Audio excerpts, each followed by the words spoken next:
Une autre séquence à suivre de très près, si elle est maintenue, ce sera ce mardi à Washington, des négociations entre Tel Aviv et Beyrouth. Nous voulons un accord qui tiendra pour des générations, ce sont les mots de Benyamin Netanyahou, le Premier ministre israélien, qui dit aussi prôner la paix par la force. Exclu de ces discussions par l'État hébreu, le Hezbollah a déjà fait savoir qu'il rejetait ces négociations. Nicolas Chamontin. Le portrait de Nawaf Salam, brûlé et piétiné par des manifestants à Beyrouth. Ces Libanais, pour certains partisans du Hezbollah, reprochent au Premier ministre libanais d'avoir accepté de négocier avec Israël. Une démarche inadmissible selon eux, alors que l'État hébreu frappe quotidiennement le pays. Le Hezbollah est la seule force de résistance ici au Liban. Et nous sommes présents car nous les soutenons. Nous ne pouvons pas accepter ce que font nos dirigeants, car c'est illégal. Le Hezbollah est lui aussi vent debout contre les pourparlers à venir entre Israël et le Liban. Mardi, les ambassadeurs des deux pays aux États-Unis doivent se rencontrer à Washington. Nawaf Salam a d'ores et déjà annoncé qu'il ne ferait pas le déplacement dans la capitale américaine, invoquant la situation interne. La présidence libanaise assure qu'un possible cessez-le-feu figurera au programme des pourparlers, mais Israël a d'autres objectifs. J'ai donné mon accord pour des négociations à deux conditions. Nous voulons le désarmement du Hezbollah et nous voulons un véritable accord de paix qui tiendra pour des générations. Dans le même temps, Israël poursuit ses bombardements sur le sud du Liban. 18 nouvelles personnes, dont 3 secouristes, ont été tuées ce samedi selon le ministère de la Santé. Les frappes israéliennes ont causé la mort de plus de 2000 personnes depuis le 2 mars, date à laquelle l'État hébreu a repris sa guerre contre le mouvement chiite libanais. Et on accueille maintenant notre invité, c'est vous, Mona Hamoud. Bonjour à vous. Bienvenue sur l'antenne de France 24. Vous êtes journaliste franco-libanaise, réalisatrice de documentaires. On vous doit notamment La force du coquelicot. C'est une immersion dans la scène du stand-up au Liban, où l'humour devient un mécanisme de survie face aux crises multiples qui ont frappé le pays. D'abord, si vous le voulez bien, Mona Hamoud, à titre un peu plus personnel, votre regard et la manière dont vous avez traversé ces semaines de guerre au Liban depuis le 2 mars dernier. Il y a eu l'effroi du 8 avril, une centaine de frappes en 10 minutes, plus de 350 morts. On est à près de 2000 morts depuis le 2 mars dernier. Le président Aoun a parlé de massacre, jour de barbarie, aussi titré nos confrères de L'Orient le Jour. Et vous avez vous-même perdu un proche dans cette guerre. Bonjour Nabia, merci de me donner la parole pour cette mise en lumière sur le Liban. Écoutez, la situation, elle est absolument catastrophique. Comme vous l'avez dit, il y a quelques jours, 13 membres de la sûreté de l'État libanais ont été tués, dont un de nos cousins qui travaillaient pour l'État. Ils ont été tous tués dans l'exercice de leurs fonctions dans la ville de Nabatiyeh. Et le sud du Liban est constamment bombardé par l'armée israélienne. Alors la situation sur place, elle est chaotique. Les Libanais sont à bout de souffle, sont épuisés et en même temps ils refusent la soumission aux conditions de l'État israélien. Il est extrêmement difficile aujourd'hui pour les Libanais de voir un semblant de paix d'ici quelques jours, quelques mois, voire quelques années après tout le sang versé et tous les martyrs qui ont été assassinés par Israël. Vous avez bien fait de le rappeler. Il y a eu des secouristes qui ont été blessés et j'aimerais juste faire un rappel sur la situation d'hier puisque il y a eu le massacre du 8 avril et hier on enterrait nos morts et en même temps Israël bombardait le sud dans le village de Tefahta, de Toul, de Kfar Sir et Azefta et donc plusieurs dizaines de Libanais ont été tués. Donc la situation elle est extrêmement difficile, très douloureuse et on a du mal à voir un semblant de paix avec l'État hébreu. Est-ce qu'il y a tout de même un espoir suscité par la tenue, si elles sont maintenues, de ces discussions ce mardi à Washington entre Beyrouth et Tel Aviv? Comment est-ce que vous voulez regarder les annonces autour de ces pourparlers? Malheureusement assez pessimiste parce que quand on est sur le terrain, on comprend que la situation, elle ne tient pas simplement à de quelques pourparlers, à quelques discussions. Les Libanais sont extrêmement remontés, extrêmement peinés de la situation et en même temps très choqués de l'inaction du gouvernement qui n'a pas su protéger sa population en temps et en heure. Et malheureusement, aujourd'hui, on parle d'une guerre qui a débuté le 2 mars. En réalité, cette guerre elle existe depuis des mois et des mois, puisqu'il y a eu un cessez-le-feu, soi-disant, qui a été signé avec Israël. Il faut savoir que pendant tout le cessez-le-feu, le Liban et notamment le sud a été quotidiennement bombardé. On parle d'une bombe, d'un bombardement toutes les 4 heures, et selon l'AFINUL et l'État libanais, ce cessez-le-feu, il a été violé à plus de 15 000 reprises. Et donc, énormément de personnes tuées pendant ce cessez-le-feu. Donc, quand on parle de cessez-le-feu, on a l'impression d'un leurre, puisqu'on a eu un cessez-le-feu d'un peu plus d'1 an et demi, où le Liban était constamment attaqué, sans réponse du Hezbollah qui était absolument absent à cette période-là.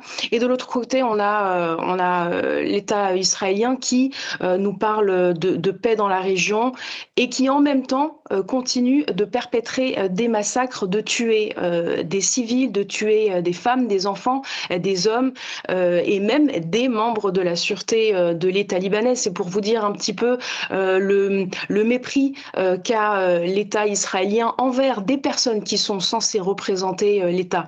Donc très sincèrement, je suis assez pessimiste sur la suite des négociations, puisque je pense que, on l'a vu et vous l'avez très bien rappelé dans votre sujet, les personnes sont vent debout, les personnes sont dans la rue, manifestent devant le Grand Sérail pour dire non à la soumission aux conditions imposées par Israël, et également cette colère du peuple qui est dirigée vers le Premier ministre libanais Nawaf Salam. Et précisément pour comprendre justement comment est-ce qu'elle est née cette colère, qu'est-ce qu'on reproche, qu'est-ce que ces Libanais qu'on a vus mobiliser reprochent à l'exécutif? C'est son impuissance ou son inaction? C'est un mélange des deux, c'est l'impuissance, l'inaction et aussi une espèce de condescendance dirigée vers les populations du Sud. Il faut quand même rappeler que plus d'1 million de Libanais ont été déplacés de force sur leur propre territoire. Ils ont dû quitter en quelques instants sur les ordres d'évacuation d'une puissance étrangère qui demande à des Libanais de quitter leur maison, de partir on ne sait pas où, de quitter leur logement sans vraiment savoir s'ils vont pouvoir revenir chez eux. Donc les gens sont livrés à eux-mêmes, sont complètement abandonnés. Il n'y a pas d'aide, il y a simplement des refuges et un avenir qui s'assombrit de plus en plus sans réelle disposition, sans réelle proposition, solution proposée à ces personnes qui ont perdu un père, une mère, des frères, des sœurs, dont nous, un cousin qui travaillait pour la sûreté de l'État libanais qui s'appelle Ali Bder. Ali avait 22 ans, il était plein d'ambition, plein de rêves et donc ces gens-là, ce ne sont pas que des chiffres. Et on a l'impression, en tout cas, c'est ce que moi, c'est ce qui en ressort des témoignages qu'on a sur place au Liban, c'est ce manque de considération, ce manque de considération à la population, de leur demander comment est-ce qu'ils se voient, comment pouvoir revenir dans le Sud, quelles seront les propositions, quelles seront les solutions proposées. Et aujourd'hui, les Libanais ont du mal à voir cette prétendue main tendue par l'État israélien pour avoir une stabilité économique, sociale, politique et surtout, le plus important je pense, de protéger nos frontières contre la menace israélienne. Il y a aussi une réalité en ce moment au Liban, Mona Hamoud, ce sont ces divisions entre les différentes composantes de la société libanaise. À qui elles profitent aujourd'hui ces divisions? À l'État hébreu ou au Hezbollah? Est-ce qu'il a une part de responsabilité aussi? Je pense que la société libanaise est polarisée. Et malheureusement, aujourd'hui, cette guerre, elle divise un peu plus les Libanais et j'ai l'impression qu'elle met un petit peu les communautés les unes sur les autres. Pas tous, évidemment, mais on a vu plusieurs vidéos et moi aussi des témoignages que je peux recevoir de mes confrères et mes consoeurs sur le terrain. C'est qu'il y a cette espèce de distanciation, une espèce de ligne rouge qui est en train de s'installer installée entre les différentes communautés.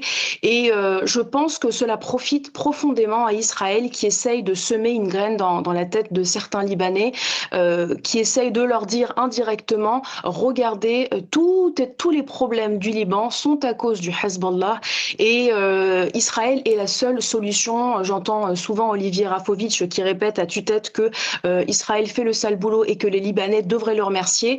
C'est totalement faux, parce qu'aujourd'hui, il y a des torts de tous les partis politiques libanais, mais aujourd'hui, la menace principale est Israël. C'est Israël qui est en train de tuer des civils au Liban.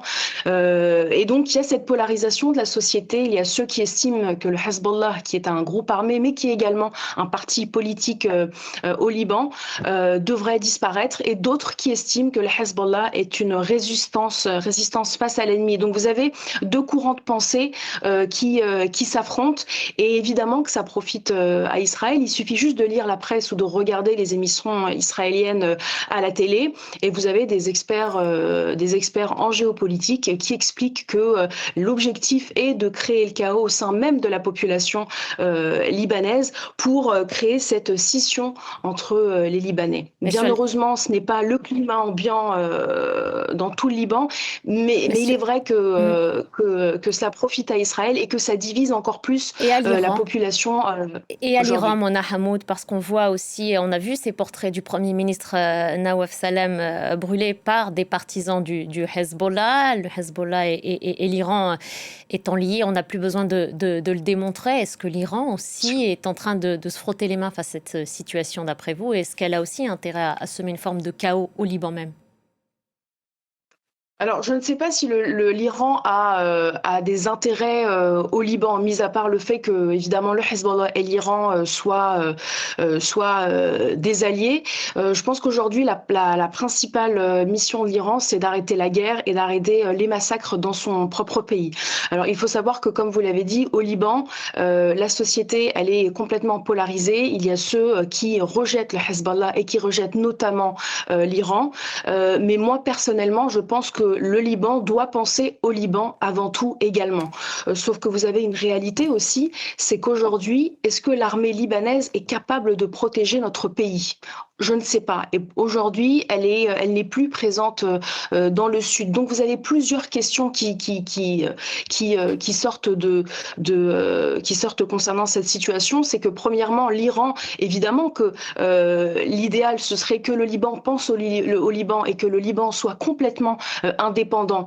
Deuxièmement, aujourd'hui, le gouvernement souhaite désarmer le Hezbollah. Et il faut le dire, normalement, dans un État, il ne devrait pas y avoir de groupe armé. Ceci étant, je pense que c'est aussi l'échec d'un gouvernement fort qui a laissé le Hezbollah devenir puissant et devenir également celui qui promet aux populations du Sud de pouvoir les protéger, chose que l'armée n'a pas pu faire jusqu'à présent.